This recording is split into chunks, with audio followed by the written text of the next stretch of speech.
여러분 안녕하십니까? 헬로티비 뉴스입니다. 서울시가 민간 투자 사업으로 추진 중인 서부선 경전철 사업이 다음 달 정부의 민간 투자 사업 심사를 받게 될 전망입니다. 민투심은 서울시와 사업자 간의 실시 협약안을 검토하는 단계로 해당 절차를 거쳐야 사업 추진이 가능한데요. 지지부진한 서부선 사업이 본격 추진될 수 있을지 관심이 모아지고 있습니다. 손성희 기자입니다. 서부선 경전철 사업이 정부의 민간 투자 사업 심사에 재도전합니다. 지난해 9월 민투심에서 떨어진 이후 1년 2개월 만입니다. 큰 문제가 없으면 12월 초에 바로 민투심 올라갈 것 같습니다. 서부선은 은평구 세설역에서 여의도를 거쳐 서울대 입구역까지 가는 노선입니다. 20년 가까이 표류하다 2021년 두산건설 컨소시엄이 우선협상 대상자로 선정되면서 속도를 내던 서부선이 또다시 지연된 건 사업비 때문입니다. 코로나19와 우크라이나 전쟁 등의 여파로 공사비 증액 문제가 불거졌는데 서울시와 사업자가 이견을 좁히지 못했습니다. 설상가상으로 두산건설 컨소시엄에 참여한 업체들이 사업성 악화를 이유로 발을 뺐습니다. 서부선이 무산되는 것 아니냐는 우려가 커졌고 결국 민간 투자 사업 공사비 현실화 방안이 나오면서 사업이 한 발짝 앞으로 나아가게 됐습니다. 손해가 불보듯 뻔하니 서울 경전철 사업에서 이제 건설계가 손절치고 있다. 이게 근데 공사비가 일단 관건인 것 같습니다. 얼마 전에 기재부에서 이제 민자 활성화 계획 발표하면서 4.4%까지 올리도록 돼 있습니다. 그러면은 서부선은 약 640억 정도 더 올라갈 수가 있고요. 사업자 모집은 뭐 어떻게 해서든지 두산에서 끌어오겠다라고 확신을 하고 있기 때문에. 서부선 사업이 민투심을 통과하면 서울시와 사업자인 두산건설 간의 계약 체결, 설계 승인 등의 절차를 거쳐 착공으로 이어질 수 있습니다. 이런 과정이 순조롭게 이뤄져 내년 하반기에 공사가 시작될 경우 2030년에는 개통될 전망입니다. 헬로티비 뉴스 손성입니다. 은평구 연신내역에서 진관동 신도고등학교까지 가는 03-2번 마을버스 노선이 연장됐습니다. 은평구는 지역 주민들의 수요를 반영해 03-2번 마을버스 노선을 연장했다고 밝혔는데요. 기존에는 연신내역에서 가련 일동 주민센터를 거쳐 신도고등학교까지 운행했는데 노선 변경으로 은평 성모병원까지 운행합니다. 지난 11일 첫 차부터 변경된 노선으로 운행 중이며 평일 10분에서 20분 간격으로 하루 65회 운행합니다. 해당 버스 운행 구간에는 지하철 3, 6호선 연신내역과 대형 병원 두 곳이 포함돼 있어 대중교통 이용 편의는 물론 병원 접근성이 향상될 것으로 기대되고 있습니다. 은평구가 은빛 솔케어 사업의 현행 제도를 개선해 1인 가구 간병비 지원 금액을 최대 70만 원으로 확대했습니다. 은평구는 현행 간병비 지원 기준으로는 실질적인 의료비 부담 해소에 한계가 있어 이를 개선했다고 밝혔는데요. 기존에는 간병인 이용 일수에 따라 구간별 차등 지원했으나 특정 구간에서 본인 부담 역전 현상이 발생해 차등 지원 기준을 없앴습니다. 하루 10만 원 한도 내에서 최대 7일분의 간병비를 지원받을 수 있는데요. 지원 대상은 병원에 입원해 간병인 중개업체를 통해 간병 서비스를 이용한 기준 중위소득 100% 이하 1인 가구입니다. 신청 방법은 주소지 동주민센터에 방문하거나 우편으로 신청 서류를 제출하면 됩니다. 서울시가 평가하는 탄소 중립 실천 사업에 양천구가 5년 연속 최우수 자치구로 선정됐습니다. 이번 평가는 지난해 10월부터 올해 9월까지 서울시 25개 자치구를 대상으로 진행됐으며 회원가입 실적과 건물 에너지 사용량 신고 추진 실적, 사업 설명회 개최 등으로 이뤄졌는데요. 양천구는 공동주택과 미가입 사업장을 직접 방문해 회원 확보에 적극적으로 나서 개인 5,041명과 사업자 단체 493개소를 에코마일리지 단체로 가입시켰습니다. 또 주민 참여를 높이기 위해 마라톤 대회 등 지역 행사에서 현장 홍보를 진행하고 36개 스마트 전광판을 활용해 지속적인 홍보를 펼쳤습니다.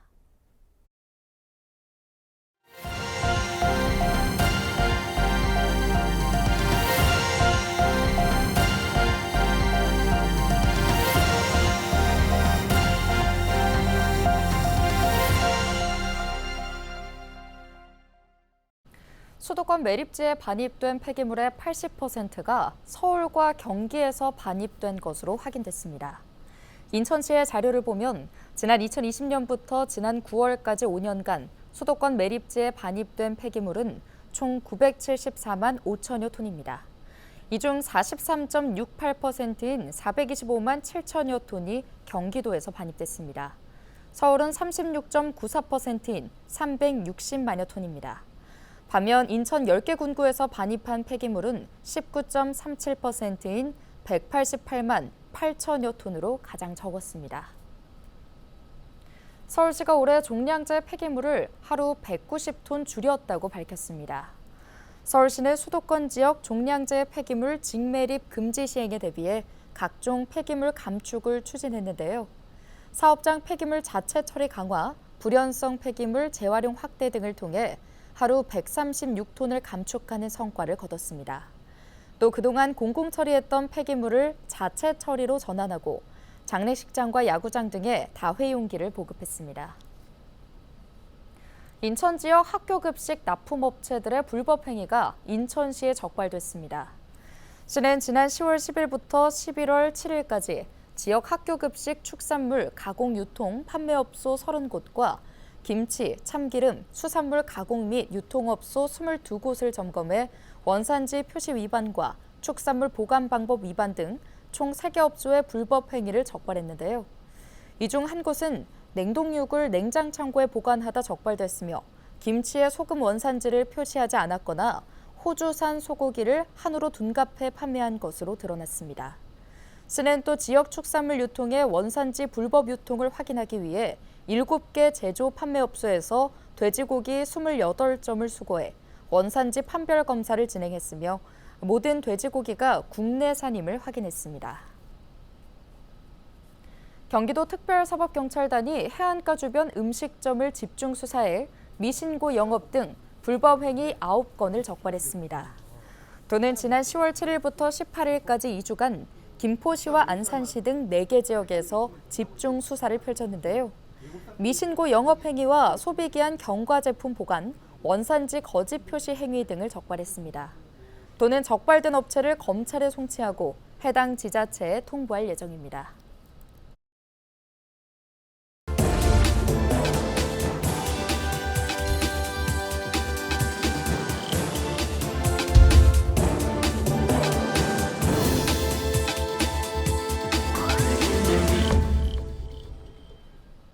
케이블 TV 공동기획 지역을 살려라 시간입니다.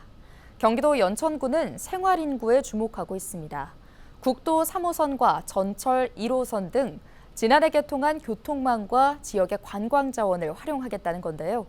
올해 초부터 발급한 디지털 관광 주민증이 한 몫을 해내고 있습니다. 길라이브 권석하 기자의 보도입니다. 2024년 9월 행정안전부 주민등록 인구 기준 연천군의 인구는 4만 894명. 1995년 5만 4,800명이던 인구는 30년 동안 25% 정도 줄었습니다. 경기도 최북단의 연천군은 가평군과 더불어 경기도의 대표적인 인구 감소 지역입니다. 지난해 국도 3호선 대체 우회도로와 수도권 1호선 개통으로 서울과 한층 가까워진 연천군. 올해는 생활인구 늘리기에 집중하고 있습니다. 연천구는 지난 1월부터 대한민국 구석구석 앱과 홈페이지에서 디지털 관광 주민증을 발급받은 방문객에게 다양한 할인 혜택을 제공하고 있습니다. 디지털 관광 주민증이 담긴 휴대전화를 매표소에 비치된 QR코드에 대자 20% 할인권이 자동으로 생성됩니다. 디지털 관광 주민증은 인구 감소 지역의 경제 활성화 전략입니다. 연천구는 관광 주민증 발급자에게 지역 주요 관광지와 숙박, 음식업 등 여행 편의 시설 16곳의 이용료를 최대 20%까지 할인해주고 있습니다. 관광주민증을 통해서 외집분들이 많이 찾아오시는 편이고요. 할인을 받으시니까 만족하시는 분들이 굉장히 많으세요.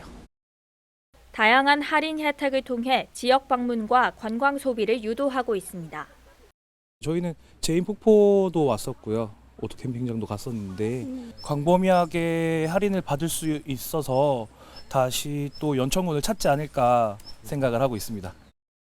현재 연천군 관광주민증 발급자는 10만 7천여 명. 시행 10개월 만에 연천군 전체 인구의 2배 정도가 관광 주민증을 발급받았습니다. 매일 수백 명씩 발급자가 늘고 있는데 연천군은 이들 가운데 30%가량이 실제 지역을 방문할 것으로 기대하고 있습니다. 연천군 인구가 다소 줄어들고 있지만 이 생활 인구를 확장시켜서 이분들이 종래적으로는 연천군에 정주할 수 있도록 만드는, 그래서 연천군 인구를 늘려나가는 그런 인구 증대 효과가 있고요. 단기적으로는 그런 과정 속에서 침체된 지역 경제를 활성화하는 그런 견인차 역할을. 연천군은 인구 감소를 막기 위한 정책적 대안이 실제 인구 유입으로 이어질 수 있도록 편리해진 교통과 천혜의 자연 등과 연계한 홍보 활동을 벌이고 있습니다. 딜라이브 뉴스 권석화입니다.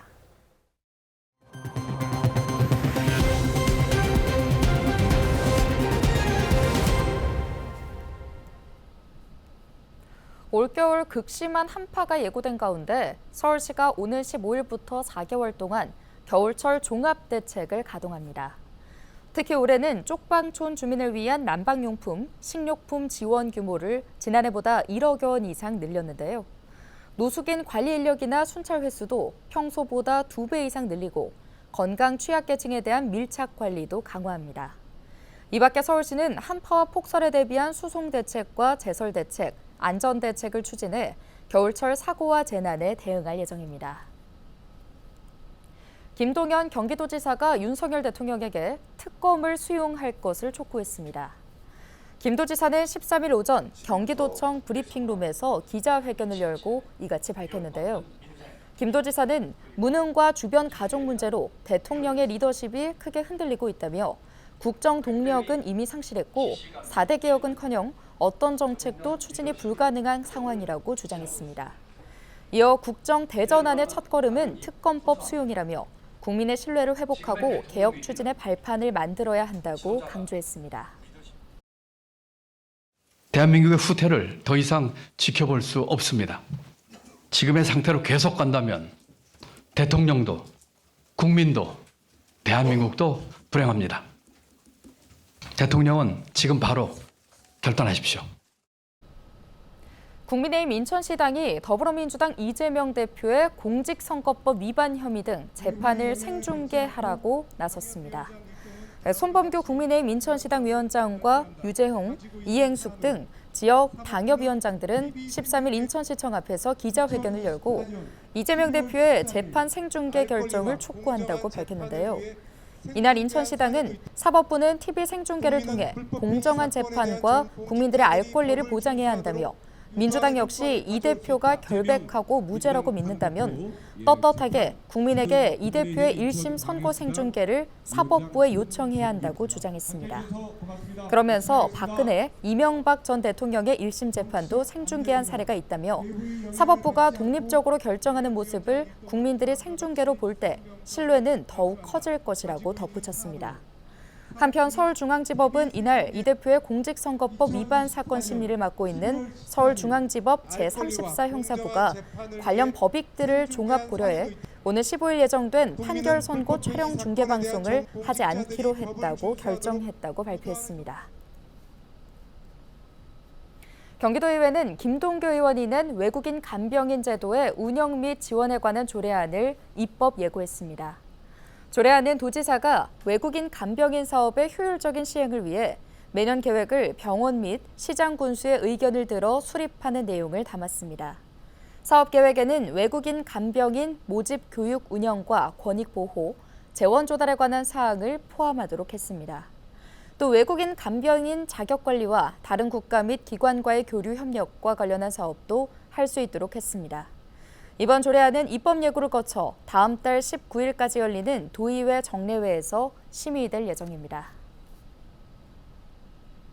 오늘 준비한 소식은 여기까지입니다. 함께해 주신 여러분 고맙습니다.